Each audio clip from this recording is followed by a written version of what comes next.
Over the past 6 weeks, I conducted interviews with veterans from all 12 counties in our congressional district for the Veterans History Project.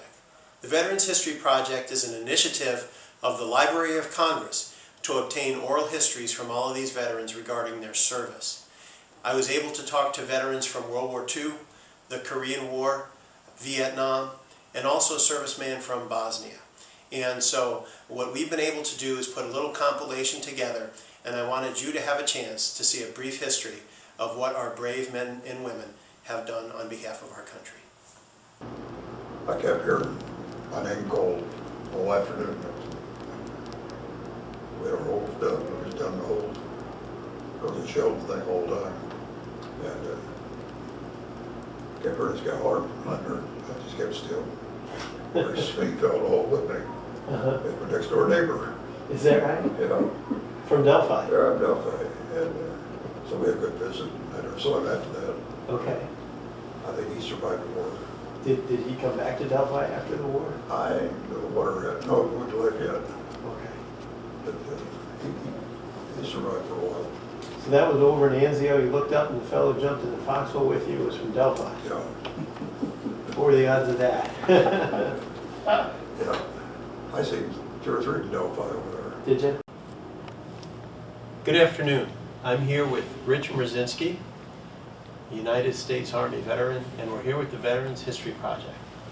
As you know, the Veterans History Project takes these recollections and saves them forever at the Library of Congress, and I'm enormously proud to be here with Mr. Mrzinski in LaPorte, Indiana. And Rich, thank you very, very much for taking the time to do this. Thank you. At that point, you hear the word that the war is over. Right. Then what did they say to you? You're heading home, said, pal? They said, get ready, you're going back home in a heartbeat because the war in Japan wasn't over. So our outfit, since we weren't there very long, we were the first ones out going back. So it was not the end of the war for you. You were just no. being shipped over to the Pacific at that point. That's right, yeah. So you went back to the States. Right. Was that by Ship. again? Oh, yeah. Take the train back to the West Coast? Well, they let us off for, I think we had 10 days or 2 weeks furlough. Then we had to report to Camp Gruber, Oklahoma. We was there about a couple of weeks. From there, they shipped us to Pittsburgh, California, near Frisco. We got on a ship there to go to Japan. Or Philippines, really, we were there. So how was the paratroopers different from just the regular? Okay, in the first place, when you go to the paratroopers, it doesn't make any difference whether you're a colonel or a captain or, like me, a private. But they're all the same. So it was always nice to go down and say, hey, Lieutenant, like the sergeant, I was in charge, he'd say, hey, Lieutenant, give me 25 push-ups, will you? And he'd get down and give him 25 push-ups and stick his hands like, I didn't tell you to wipe your hands, give me 25 more push-ups. Of course, the guys like me were just privates, see? And the guy lost all his rank when he was in the paratrooper school, except at night. And then you give it back at night. So that right after the Cessna, you started on jets. Right. And what kind of planes were they? You start out at that time, T-37, it was a Cessna twin-engine jet, side-by-side seating, so the instructor could kind of keep an eye on you better, I think. Not a very high performance, but certainly all completely acrobatic, and that's where you learned a lot of your acrobatic, and some formation flying, and instrument flying, of course. That was something we had not done at the academy, was get our instrument ratings. That was very important, and the weather in Valdosta was excellent for instrument flying, because we got enough terrible cloudy days that we had to know how to do it. Was there still fighting going on in France at the time? Yes, yes, Okay. yes.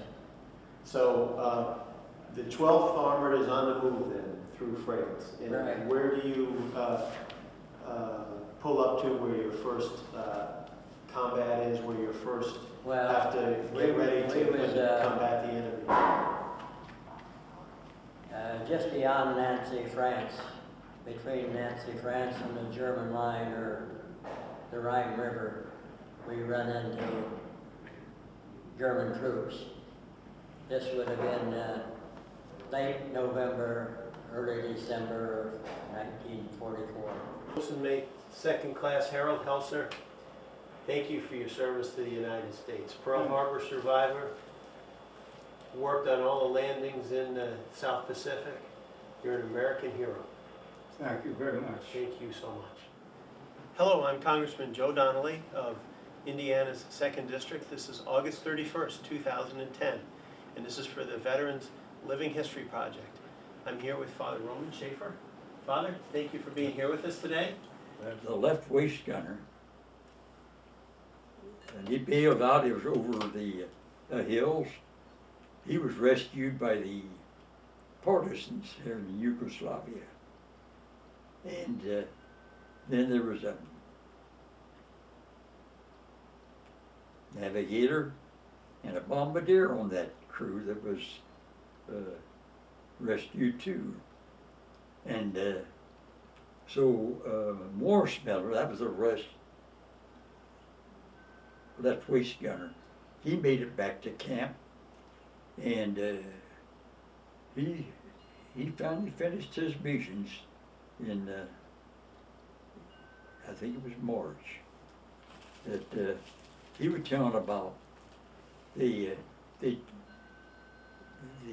partisans had bases, you know, where they would go to at night. And he said, when they feed, well, they got a spoon, and they had a bowl of soup of some kind out there, and everybody went like that. Everybody dig in. Well, Tech Sergeant Goodrich, thank you so much for your service to the United States of America.